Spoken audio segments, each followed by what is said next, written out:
Bonjour les élèves de la première année sciences maths et première année sciences X. Donc on va attaquer le programme de la chimie avec la première leçon, importance de la mesure dans la vie courante.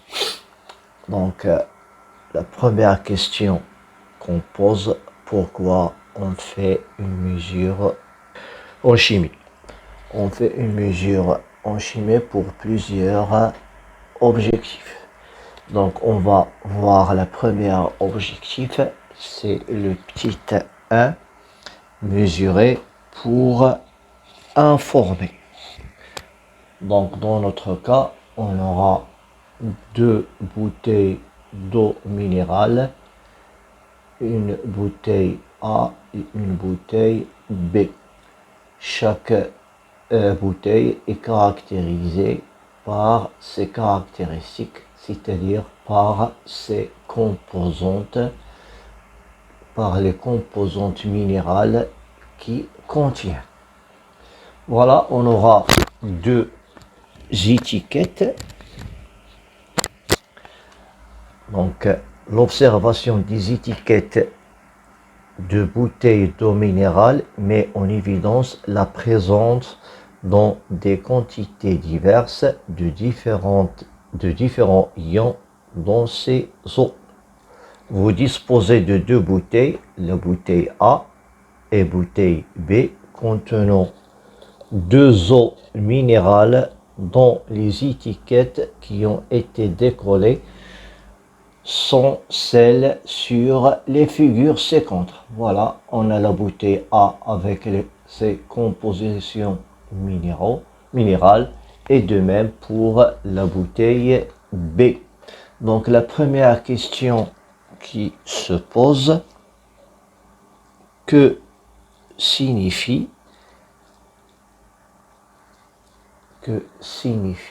la grandeur exprimée en milligrammes par litre? Donc d'après l'unité, comme vous voyez, on a des milligrammes par litre, c'est-à-dire une masse par volume. Donc la masse par volume, il signifie la concentration massique. Donc c'est donc c'est la concentration massique. Voilà, donc j'ai écrit la concentration massique.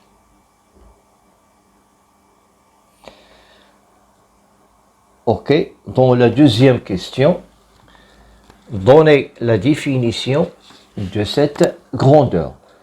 Donc la concentration massique, on le note Cm,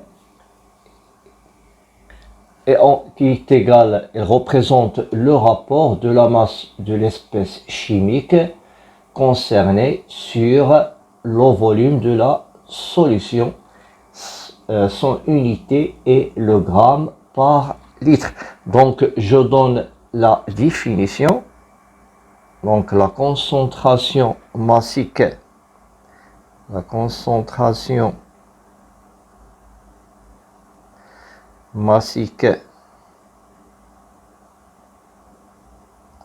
qu'on le représente par Cm, elle représente le rapport, et le rapport de la masse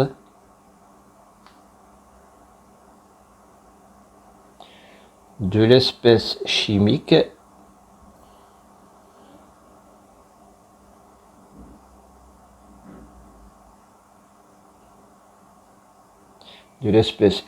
concernée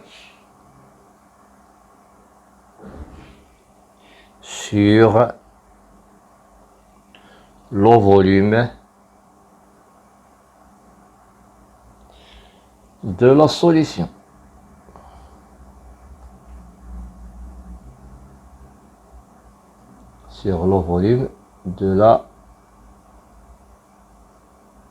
Sur le volume de la solution, Elle s'exprime, c'est-à-dire sans unité, elle s'exprime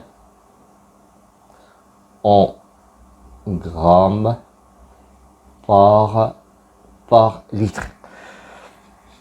Puis la troisième question, trouver la relation qui existe entre cette grandeur et la concentration molaire. C'est que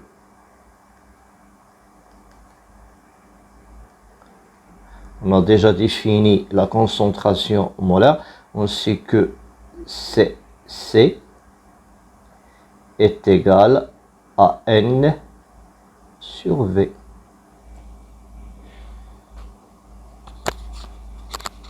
Et N est égal à la masse sur la masse molaire. Donc cela va nous donner que C est égal, donc je remplace le N qui est la quantité de matière par la masse sur la masse molaire sur V.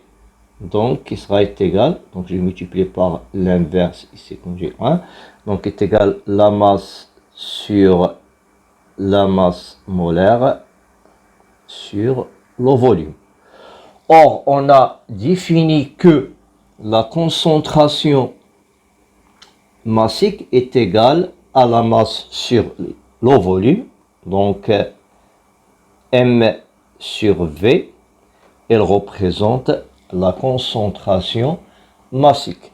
Donc, cela implique que C qui est égal à la concentration molaire est égal à Cm qui représente la concentration massique sur la masse molaire. Donc je peux tirer le Cm, c'est-à-dire la concentration massique. Donc cela implique que la concentration massique serait égale à la concentration molaire fois la masse molaire. Je peux définir ici la concentration pour la quantité de matière d'un élément X, c'est égal à la masse de X sur la masse molaire de X, donc mx sur la masse molaire de X, donc mx sur le volume pour la masse molaire de X, donc c'est égal Cx mx. Ok, donc on va passer dans l'activité à la quatrième question. On a quelle eau choisir pour une personne qui suit un régime sans sel. Le sel a pour formule chimique NaCl. Donc l'eau de la bouteille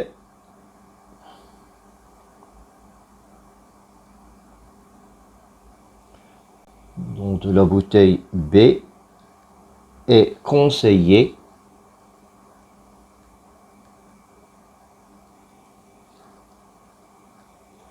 aux personnes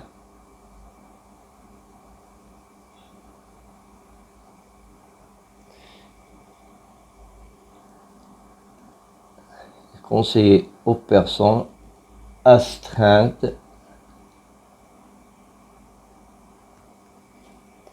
à un régime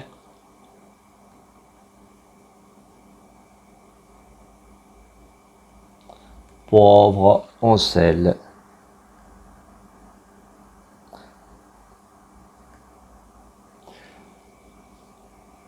Car elle contient, c'est-à-dire la justification, car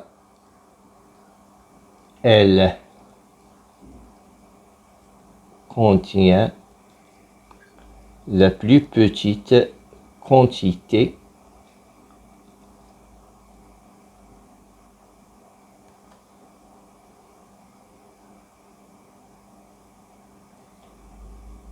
de chlorure de sodium. Elle contient la moindre quantité de chlorure et de sodium. Donc, on va passer à l'autre question. Ok, voilà. Lorsqu'un bébé ou un enfant souffre de constipation, votre médecin ou pédiatre pourra recommander la consommation d'un biberon à l'eau riche en magnésium. Donc, quelle eau choisir pour cet enfant? Donc, on va voir pour les deux bouteilles, quelle est la bouteille, quelle est l'eau minérale qui est convenable à ce bébé. Donc, le sodium, non, plus riche en, plutôt, c'est pas le sodium, le magnésium. Donc, l'eau qui est riche en magnésium, pour la bouteille A, on a dans la bouteille A, l'eau minérale A, il contient 11 mg par litre, tandis que la bouteille B, elle contient 119 mg par litre. Donc l'eau minérale qui est convenable, c'est l'eau minérale de la bouteille B. Donc on va répondre à cette. Voilà. Donc l'eau de la bouteille B qui est convenable aux enfants qui souffrent de la constipation. L'eau de la bouteille B est conseillée aux enfants souffrant de constipation, car cette eau elle est riche en magnésium, car elle est riche en magnésium. Car cette eau elle est riche en magnésium.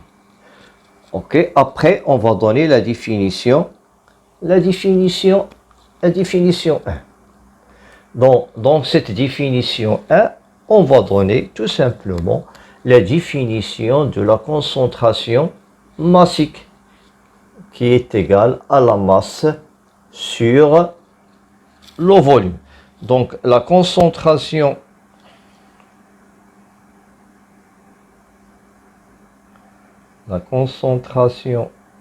massique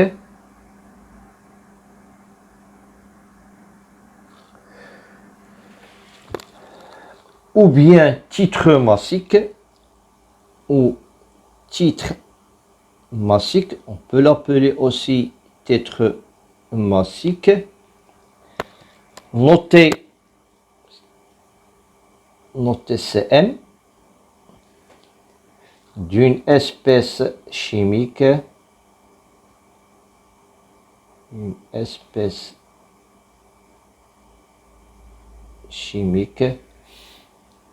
en solution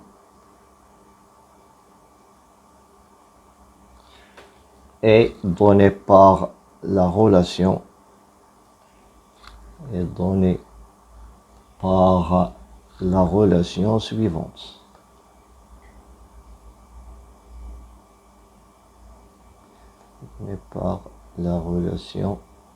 suivante.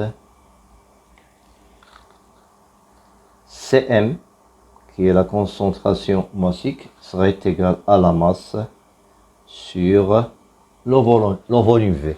Donc la concentration massique ou bien titre massique n'est que la masse de l'espèce chimique sur le volume où se trouve cette masse. Après, on va passer à la conclusion, à la première conclusion 1. Donc, pour un consommateur, il faut qu'il lit bien les étiquettes de l'emballage du produit alimentaire pour savoir les constituants, pour savoir le constituant du produit qu'il achète. Donc, pour la conclusion 1, pour informer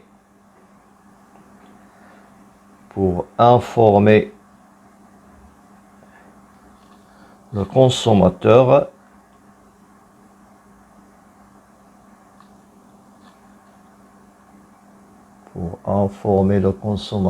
le fabricant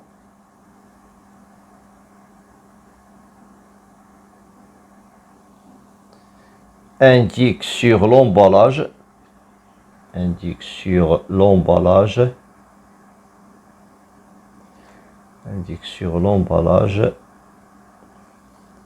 la composition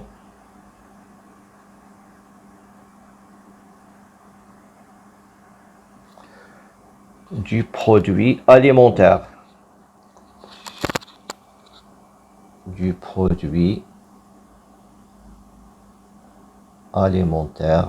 C'est-à-dire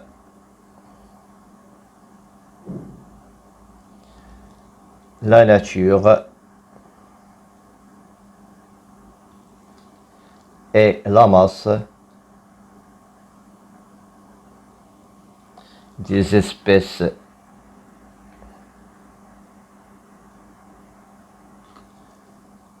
qu'il contient, des espèces chimiques qu'il contient. Comme notre cas, on a les espèces chimiques qu'il contient en utilisant la concentration massique. On a des espèces chimiques qui contiennent les espèces chimiques contiennent la bouteille A et les espèces chimiques contiennent la bouteille B.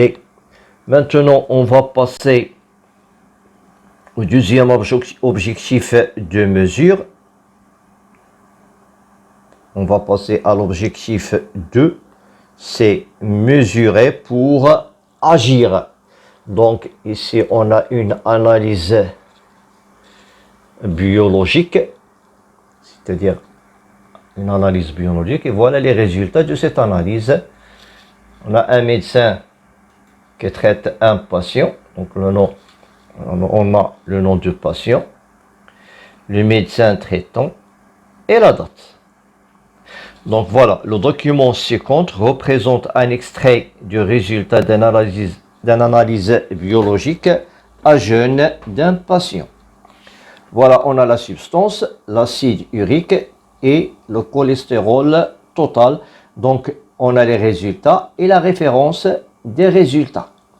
Donc, cet extrait indique les résultats d'un certain nombre de mesures de concentration massique effectuées pour contrôler l'état de la santé du patient accompagné du domaine de valeur considéré comme normal.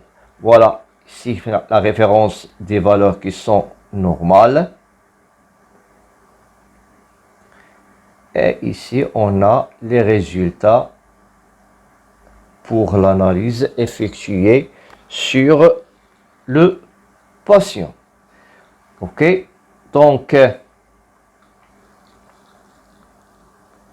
observez comme question, observez ce bilan d'analyse du son, puis interprétez ces résultats. Donc la première observation, l'auto-durée de ce patient, se situe entre les valeurs normales.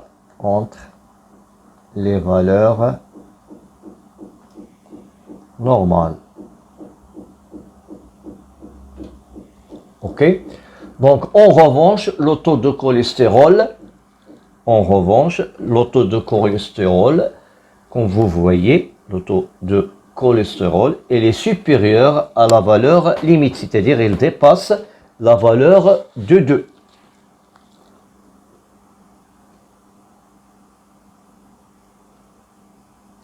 Donc en revanche, le taux de cholestérol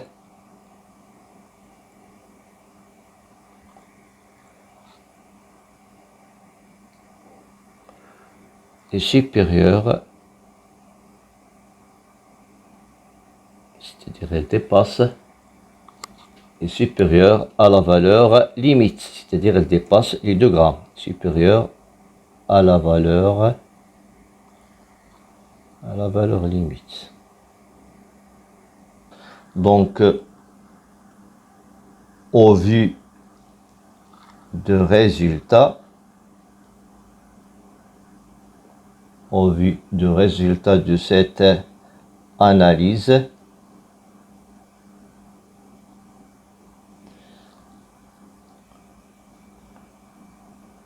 de sang, le médecin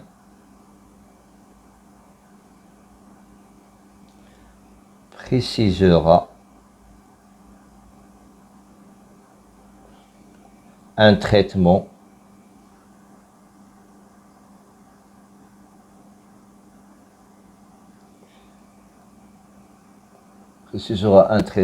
adapté pour, c'est-à-dire diminuer le taux, pour abaisser ou bien diminuer le taux de cholestérol.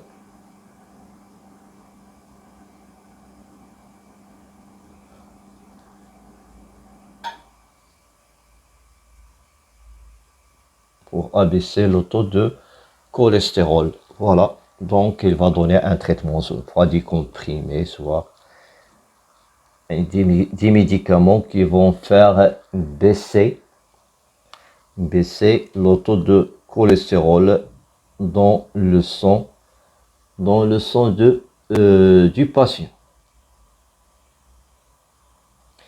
Après, on passera à la conclusion 2.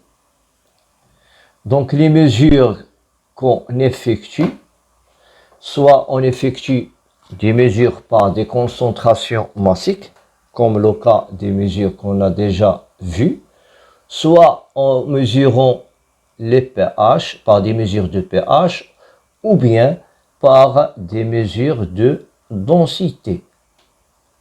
Par exemple, pour les piscines, pour savoir est-ce que l'eau est polluée ou non, on mesure le pH de l'eau. Donc, en conclusion de les mesures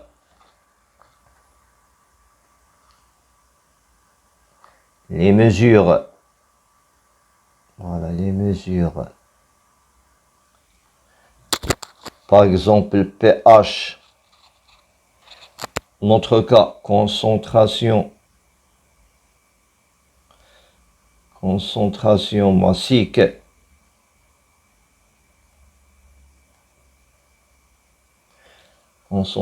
massique, densité,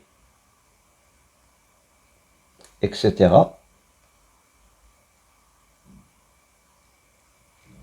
Effectué lors d'une analyse, lors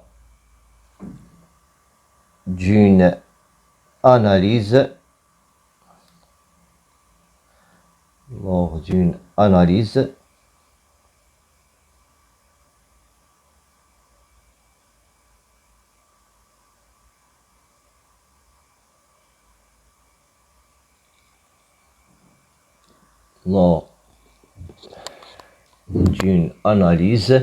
permettent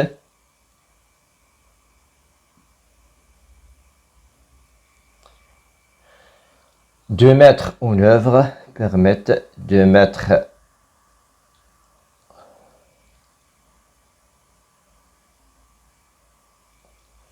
œuvre, des traitements, des traitements pour corriger les valeurs, c'est-à-dire on trouve des valeurs qui ne sont pas normales, soit en mesurant le pH, ou bien la concentration massique, ou bien la densité. On donne des comprimés ou bien des médicaments qui vont améliorer les valeurs, soit les valeurs qui sont supérieures à la norme, à la référence, ou bien qui sont inférieures à la référence. Donc, pour corriger les valeurs situées,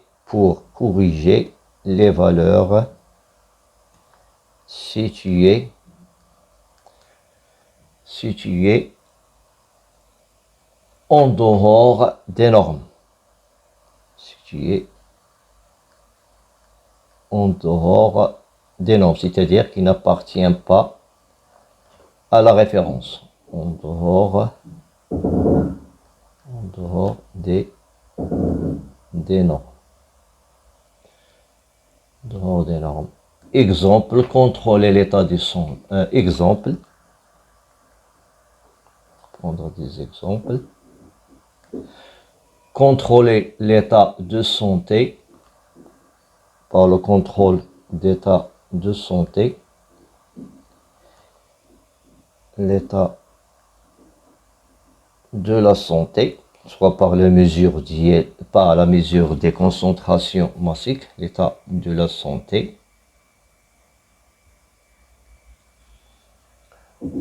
Par exemple, les eaux de piscine par la valeur des pH.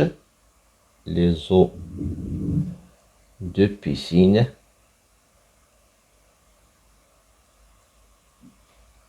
par exemple la densité, par exemple la pollution en utilisant la densité, la pollution, etc.